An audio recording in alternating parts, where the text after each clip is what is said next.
Today, this package with an interesting lot I bought on eBay for less than $30 just showed up. So it's time for me to break into this thing and show you what's in here. And hopefully everything in here is in decent shape.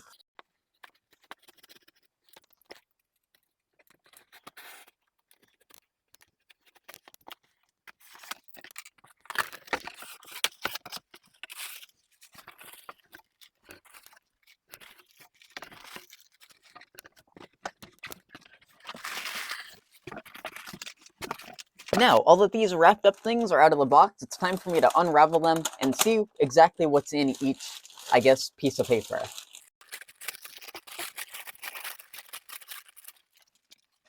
First up, we've got this RPO. Initially from the listing, I thought this was an Athearn car, but this actually looks a little bit different.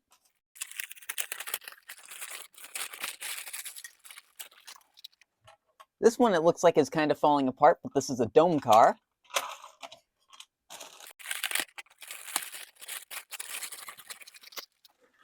This is just a normal coach, which also appears to be falling apart. This truck doesn't look like it's in great shape, so we'll have to check and see if there's more pieces of it in the box or flying around somewhere.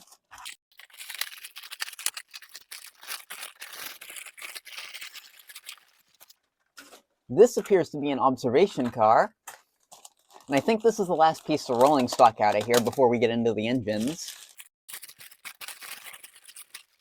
And then this is just another basic coach. And what's kind of neat to add is these all have these really bizarre old style couplers. And I think all these pieces are custom painted, but they all look pretty good, with the exception of this little bit of damage on the dome car. Now, onto what should be the locomotives. And I believe both these things are powered. And right here is the first one. This is what I believe to be an old die-cast Varney locomotive, which is why I wanted this whole lot. This thing is in really decent looking shape. I don't know if it'll run or not, but everything looks to be intact, minus this front wheel that just needs to get put back into place.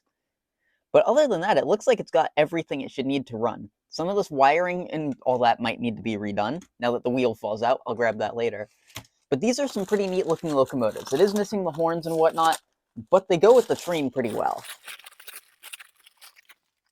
And this one looks to be another identical unit. This one looks like the worm gear, maybe out of place or something like that. So this thing will probably need a little bit of work as well. But overall, both these things look pretty good. So let me get cleaned up a little bit, and then we can test these things out, see what they do. I've given myself a little bit of time to thoroughly look over all these models, so now I'm going to go through them once again, show you all the little oddities with these things before we go and test out the locomotives. First off, we'll go with this Varney engine. This one is the more normal of the two locomotives. There's nothing all that crazy going on here. Everything looks pretty clean and it all looks to be intact. Something odd I do see is it looks like there's some reflective material. I believe that's going to be to help with lighting and whatnot, although this model doesn't have a headlight in it.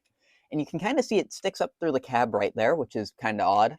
And the other one odd thing I noticed with this model is this wire. This is a really old braided wire, and it's starting to fray and go a little crazy in some spots, so as cool as it is, I'll probably end up deleting it when we restore this thing. The wheels also look pretty dirty, but the rest of this whole drivetrain looks pretty good, which is kind of shocking. Now, the next one is kind of an oddity. So again, this one externally looks exactly the same. It's got these number boards, which I didn't focus on the other model. These are actually lighted, so if I put a light in there, they'd light up, which is kind of nice. And you can also see it's got the same reflective material there. However, when I flip it over, it's pretty different down here. There's some wood paneling in here, and what I'm pretty sure this is for some sort of lighting system. I don't know why this piece is here, but underneath this little strip here, that looks to be the bottom of a light bulb. So this might be some archaic old system. Again, the drivetrain and everything looks good in here. And I will note that there's a screw holding this I think drive shaft or whatever you want to call this, the worm gear assembly onto this truck, which works. It's kind of odd. The other locomotive doesn't have this, but if it works, I'm going to leave it alone. And something else bizarre with this engine is the wiring once again. It's even worse than the other model. This wire here is completely frayed. We've got this really thick wire down here, some really bizarre looking soldering. So I probably just want to go in and rip all that out because I feel like that's going to cause an issue. And with all that, I'm going to expect that this one in particular probably will do absolutely nothing, or it'll just short out when I try and test the thing. Now, the passenger cars. I've done a small amount of research, and I think these might actually be some old Globe models cars. These things are kind of bizarre. They look a lot like the Athearn cars that I've had. However, there are some differences. This one in particular opens from the bottom, I believe. The chassis on the car looks a little bit different, and these trucks also look a tiny bit different. And when I was taking this out, I noticed that this truck was broken. I went and looked through the pictures from the listing again, and it is in fact broken there. So it's just going to need a new truck. I've got some replacements laying around. Plus, I don't think these are the original trucks either. They're really bizarre looking. So other than that, this car is going to need some new windows, some weighting, and all that stuff. With this RPO, it's kind of the same case.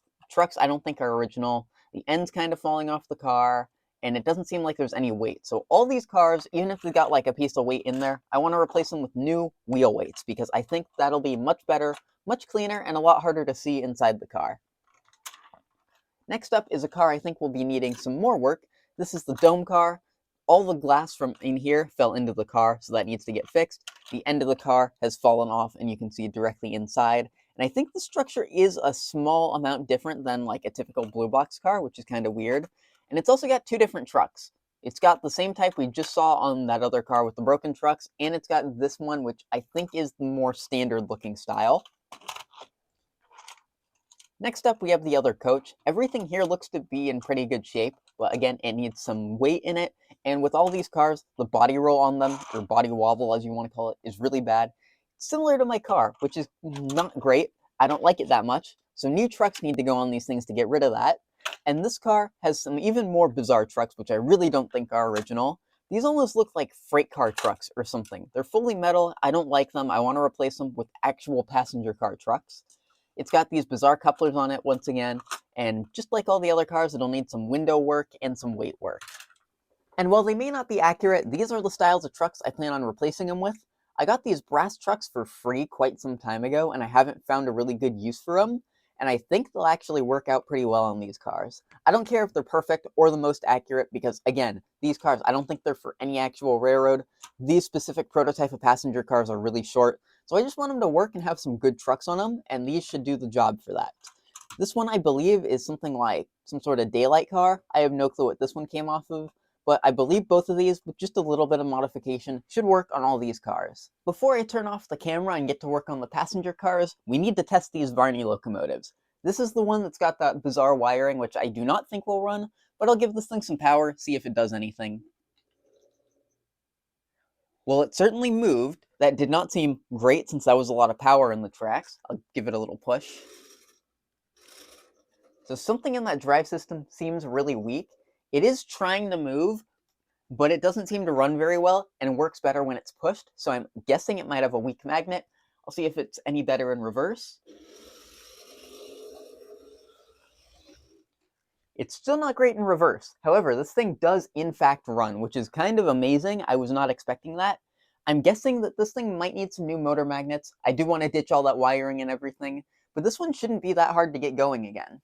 And next up, we have the more original Varney F unit. Considering the result from the other one, I'd kind of be surprised if this one doesn't run, but again, it's a model from the 1940s. Who knows? I'll give it about the same amount of power as the last unit. That actually seems to run a lot better in reverse. Let's try running it forwards again. I think it's going to have the exact same motor issue. If I give it a push, it moves just fine. So I'm assuming on both these things, they probably have weak magnets. So even though it might not be the most original thing, when I go to work on these guys, I'll probably just replace the magnets with some neodymium ones I got laying around. It worked really well in the last Varney I worked on, and I'm hoping I'll have the same result with these guys. Well, that's a project for another day, so stay tuned for the day where I work on both these Varney F units.